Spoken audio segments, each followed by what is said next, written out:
Oke, assalamualaikum. Halo para manusia santuy. Gimana kabar kalian? Semoga sehat dan selalu santuy.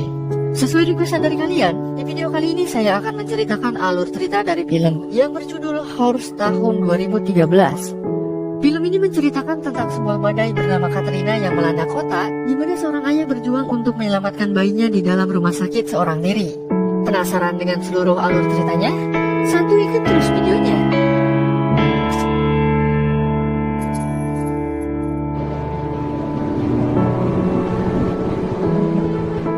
Diawali dengan diperlihatkannya sebuah badai yang disertai hujan yang melanda perkotaan.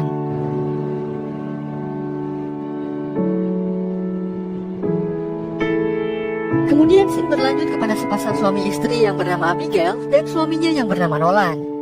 Terlihat Abigail sedang dibawa oleh seorang dokter dan perawat ke ruang darurat untuk segera diberikan perawatan karena ia hendak melahirkan anak pertamanya di tengah-tengah badai Katrina yang sedang melanda. Kemudian Nolan berjalan ke ruang tunggu yang dimana di sana terdapat sebuah televisi yang memberitahukan informasi tentang perkembangan badai Katrina yang semakin kuat menghancurkan perkotaan. Ia pun duduk dan berdoa untuk keselamatan istri dan anaknya yang hendak lahir. Namun tak lama setelah itu, jendela pada ruang tunggu hancur akibat kuatnya serangan badai, hingga akhirnya semua orang yang ada di ruang tunggu termasuk Nolan harus dipindahkan ke lantai 2. Tak lama kemudian Nolan mendapat panggilan dari seorang dokter bernama Edmonds yang memberitahukan bahwa bayi perempuannya telah lahir dengan selamat. Namun sayangnya, Abigail kehilangan banyak darah sehingga jantungnya sangat lemah dan meninggal dunia setelah melahirkan.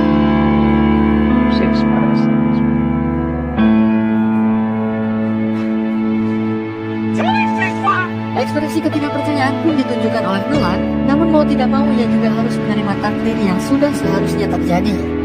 Setelah itu Dr. Edmonds mengajak Nolan untuk menemui bayinya di sebuah ruangan khusus yang telah tersedia ventilator untuk membantu pernapasannya. Hal itu dilakukan karena si bayi belum bisa belajar bernapas dan sangat membutuhkan mesin tersebut untuk melancarkan pernapasannya selama kurang lebih 2 hari. Selama 2 hari tersebut, si bayi mengkonsumsi nutrisi makanan lewat sebuah cairan infus yang bernama IP. Dan setelah 2 hari kemudian, Nolan baru akan mendengar bayinya menangis pertanda bahwa ia telah berada dalam keadaan normal. You'll know when you got a date just when she stops crying. Every time she does, it's always a good sign. Sembari mengawasi bayinya, Nolan membuka pesan suara dari mendiang istrinya yang terdengar sangat membutuhkan pertolongan ketika masih hidup sebelum ia melahirkan.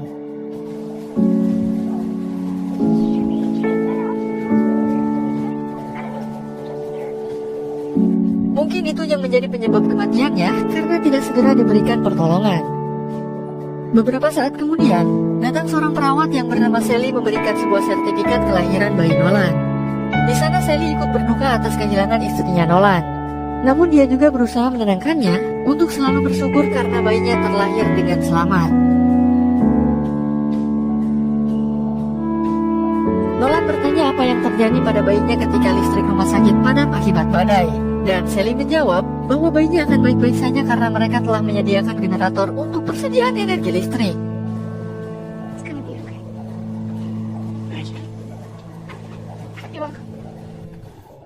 Tak lama setelah itu, semua orang yang ada di rumah sakit bergerombol pergi keluar untuk dievakuasi menggunakan bis. Nolan bertanya kepada Dr. Edmonds tentang bagaimana dengan bayinya karena ventilatornya tidak portable sehingga tidak dapat dipindahkan. Namun Dr. Edmonds menjawab bahwa ia akan segera kembali mencari kendaraan pribadi untuk mengevakuasi bayi Nolan. Let's move. Kemudian Nolan pergi ke kantin rumah sakit untuk mengambil persediaan makanan dan minuman. Di sana ia bertemu dan memberikan sejumlah uang kepada seorang pria penjaga kantin untuk ditukarkan dengan koin agar Nolan dapat mengambil persediaan makanan dan minuman untuk menjaga bayinya selama 2 hari ke depan.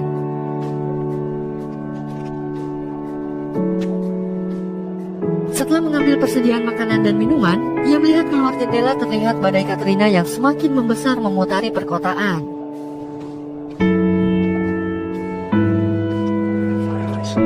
Ketika Nolan melihat CCTV, air dari luar telah masuk menenggelamkan ruang tunggu dengan cepat.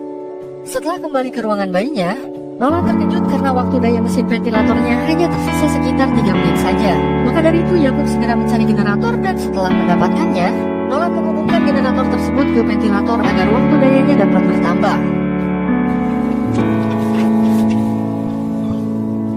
Namun ternyata waktu daya ventilatornya masih tetap bertahan di 3 menit. Karena hal itu Nolan harus memompa generatornya setiap 3 menit sekali agar ventilatornya dapat terus menyala. Tak lama kemudian Sally datang dengan menggendong seorang anak, lalu mengajak Nolan untuk segera pergi dari rumah sakit. Namun sudah jelas, Nolan tidak akan bisa meninggalkan bayinya begitu saja. Maka dari itu ia meminta kepada Sally untuk segera pergi mencarikan pertolongan untuk Nolan dan bayinya.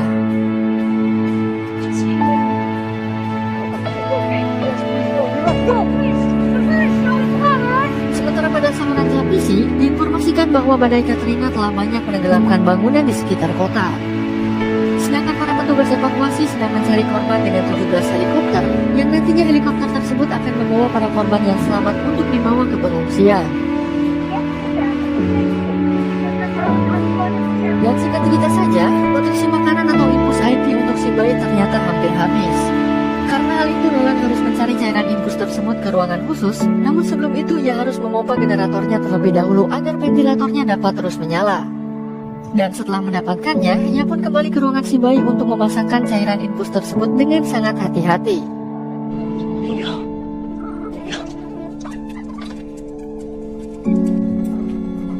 Setelah itu Nolan pergi ke ruang tunggu yang telah dibanjiri oleh air untuk mencari bantuan lewat sebuah telepon.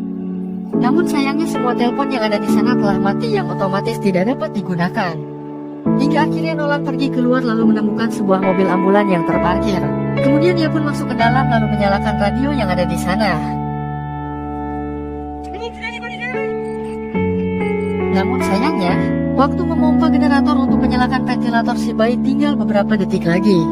Karena hal itu ia harus meninggalkan radio untuk memompa generatornya terlebih dahulu. Dan setelah Nolan pergi ternyata saluran radionya terhubung kepada seorang tim evakuasi.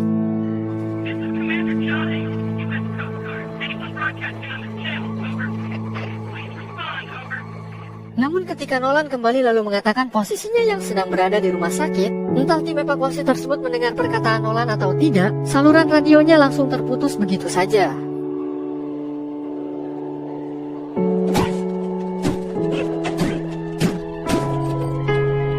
Kemudian ia pun kembali ke ruangan si bayi untuk memompa generatornya dan ternyata waktu daya ventilator semakin berkurang seiring berjalannya waktu. Dan sekarang waktu dayanya hanya tersisa kurang dari 2 menit saja.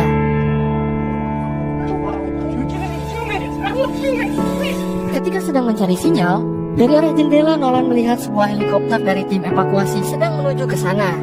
Sontak ia pun langsung pergi ke atap untuk meminta pertolongan.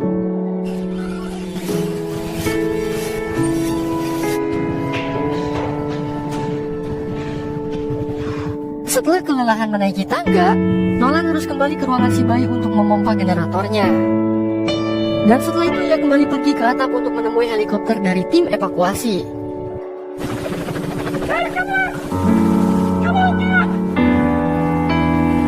Ketika hendak menghampiri Nolan, dari arah lain sekelompok orang bersenjata mengancam helikopternya untuk menyelamatkan mereka semua terlebih dahulu.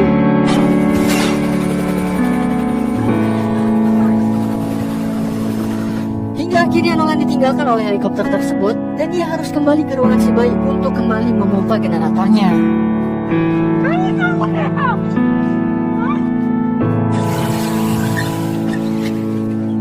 Ketika sedang mencari jalan lain, Nolan menemukan seekor anjing yang terjerat oleh sebuah tali di salah satu ruangan.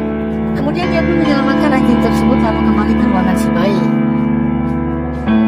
Dan ternyata anjing yang sebelumnya diselamatkan oleh Nolan mengikutinya sampai ke ruangan si bayi.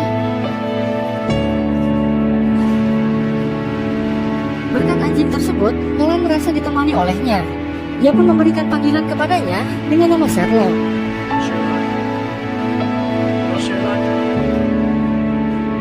Dalam kalungnya tertulis sebuah kalimat yang mengartikan bahwa Sherlock adalah seekor anjing penyelamat. Ketika sedang bermain lempar tangkap dengan Sherlock, dari luar terdengar suara pistol yang ditembakkan. Lalu tak lama kemudian, datang seorang pria mengenakan seragam tentara masuk menghampiri Nolan. Awalnya Nolan merasa senang karena ia mengira bahwa dirinya akan dievakuasi. Namun ternyata, tentara tersebut hanya ingin mengambil persediaan makanan milik Nolan yang tersisa secara paksa.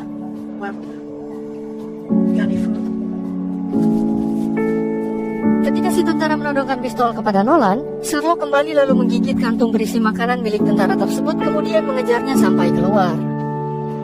Ketika Nolan mengejarnya, ia menemukan cairan infus IP yang tergeletak di sana. Nolan merasa keheranan bagaimana si tentara bisa memiliki cairan infus tersebut. Dan ketika ia berjalan beberapa langkah dari sana, Nolan menemukan Sally tergeletak di lantai tak bernyawa. Ternyata ketika Sally kembali dengan meminta bantuan untuk Nolan kepada si tentara, ia telah dijebak oleh pria tentara tersebut yang hanya menginginkan persediaan makanannya saja. Suara tembakan yang dihasilkan sebelumnya adalah ketika si tentara membunuh Sally di sana.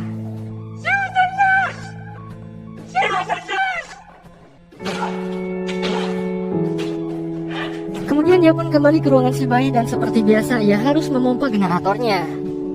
Di keesokan harinya Nolan menghayalkan Abigail atau istrinya yang telah meninggal, di mana Abigail memberikan semangat kepada Nolan untuk tidak menyerah bagaimanapun keadaannya, karena suatu hari nanti ia akan melihat anaknya bahagia. Abigail mengatakan bahwa ia akan selalu ada dalam jiwa putrinya saat Nolan merindukannya.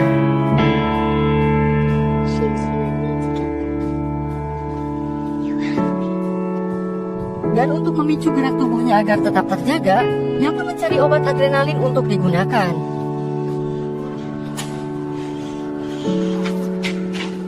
Beberapa saat kemudian ia pun merasakan efek dari obat tersebut.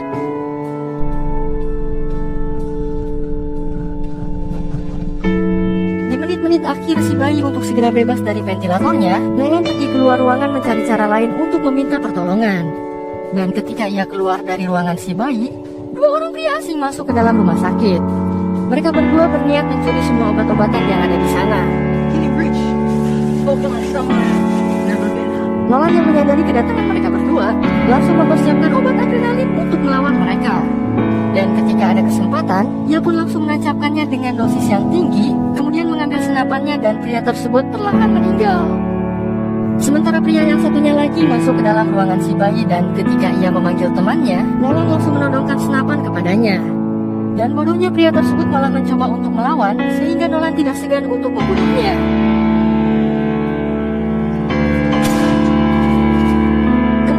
Kembali memompa generatornya, sementara keadaan di luar badai sudah reda dan cuaca kembali normal seperti biasa. Ketika Nolan memompa untuk yang terakhir kalinya, gagal generatornya patah dan saking lelahnya ia pun pingsan tak sadarkan diri.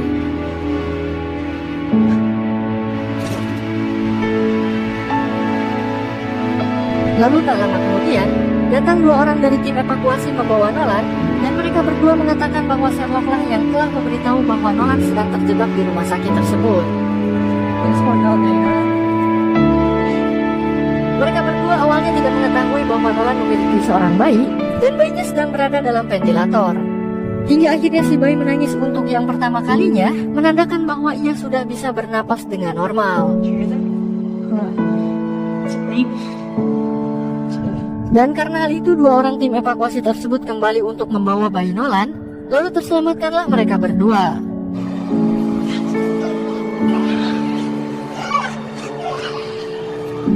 Dan setelah itu, tamat cuy. Film yang sangat mengharukan, dan ya segitu saja alur cerita film kali ini. Terima kasih telah menonton, stay santuy dan wassalamualaikum warahmatullahi wabarakatuh.